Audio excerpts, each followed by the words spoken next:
7인의 사무라이를 리메이크했던 황야의 7인을 다시 한번 리메이크한 서부극 어벤져스 매그니피센트 7 리뷰입니다.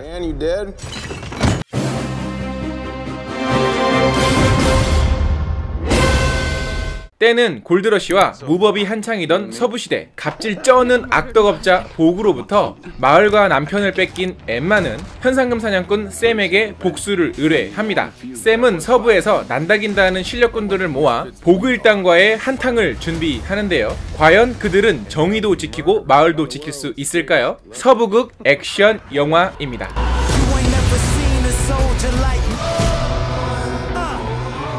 안녕하세요. 같이 영화 보는 남자 엉찔입니다.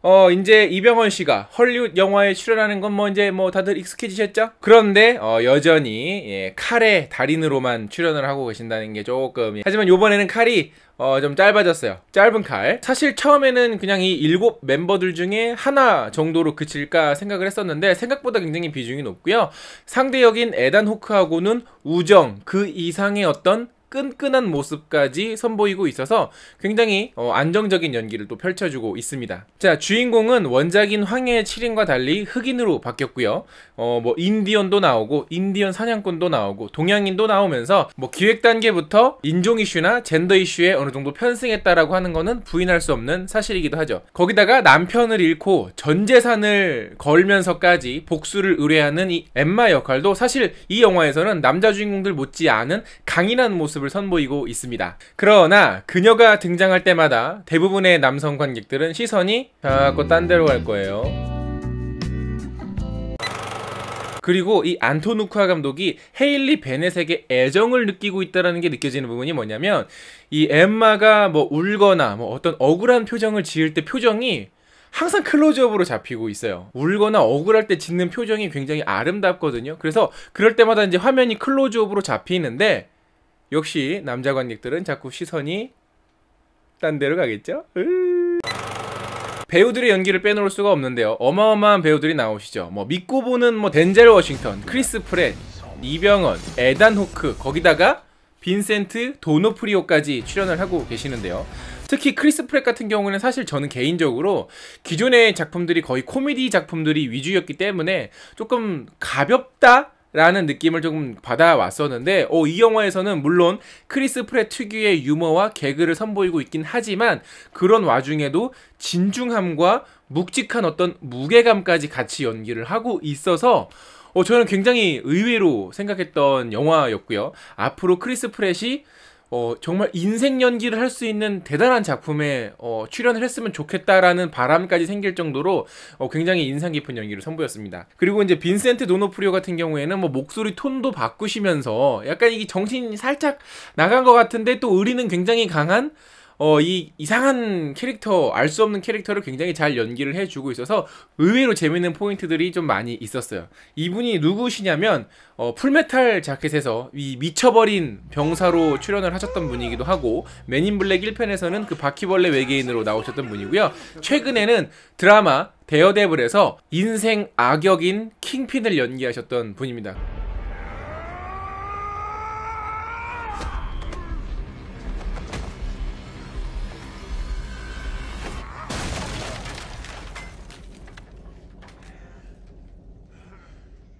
그래서 굉장히 좋아하는 배우인데 이번에도 역시나 짧지만 인상적인 연기를 선보이고 있어요. 사실 이 서부극이라고 하는 장르는 오래전 과거에 헐리우드에서 굉장히 잘 나갔던 장르이긴 하지만 이제 좀 많은 세월이 지나면서 사실 지금 만들어지는 서부극 영화들은 흥행으로 보나 작품성으로 보나 평작 이하인 경우들이 사실 거의 대부분이었어요. 하지만 매그니피센트 7은 평작 이하까지는 아닙니다. 총알을 아끼지 않는 액션씬도 굉장히 볼만하고요. 각 캐릭터들마다 인상적인 장면이 하나씩 있어서 또 캐릭터들을 보는 재미도 있고, 그리고 헤일리 베넷이 나올 때마다 가슴 그러나 평작 이상으로 넘어가는 영화냐? 그건 또 아니에요.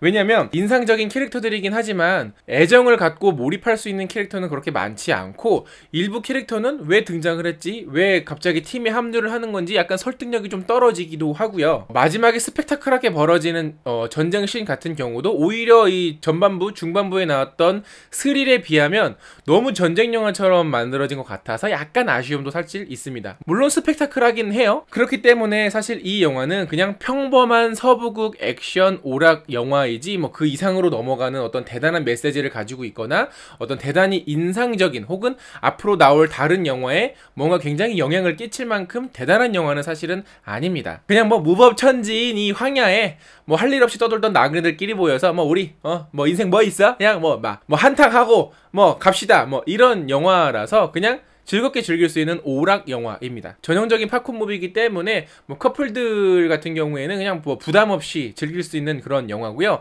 다만 헤일리 베넷이 나올 때마다 여자친구분들은 남자친구의 눈동자가 어디로 굴러가는지 확인을 해보셔야 될 거예요. 뭐 개인적으로는 이 영화를 보고 나와서 커플들끼리 파괴된. 그리고 이 영화의 음악은 어딘가 모르게 아바타의 음악이랑 굉장히 유사한 부분들이 많아요. 네, 맞습니다. 바로 이 영화의 음악 감독인 제임스 호너는 바로 아바타의 음악 감독이기도 한데요. 이분은 제임스 카메론 영화의 대부분의 음악을 담당을 하셨던 분이기도 하고, 지금까지 총 112편의 어마어마한 영화들의 음악을 맡으신 분이기도 합니다. 그러나 아쉽게도 지난 6월에 비행기 추락사고로 안타깝게 세상을 떠나셨는데요. 그래서 이 영화는 제임스 호너 음악 감독의 마지막 유작이기도 합니다. 좋은 음악과 썩 괜찮은 서부 액션, 다양한 개성을 가진 캐릭터들을 보는 재미가 있는 그런 평범한 오락 영화, 평범한 팝콘 무비 정도로 이 영화를 이야기할 수 있겠네요. 자, 영화 보신 분들 계시면 영화에 대한 의견 댓글로 많이 남겨주시고요. 영상 재밌으면 좋아요 누르는 거 잊지 마시고, 구독 버튼 아직 안 눌렀으면 구독 버튼도 꼭꼭 눌러주세요. 그러면 전 다음에 더 재밌는 영화 리뷰로 찾아뵙겠습니다. 그럼 전 다음에 만나요. 안녕. 사실 저도 이제 얼마 전에 제주도 놀러 가서 실탄 총을 쏴봤는데 뭐 어마어마해요. 앞부분만 살짝 숙인다는 느낌. 앞부분만. 재밌네요. 그러니까 이게 차이가 있어요.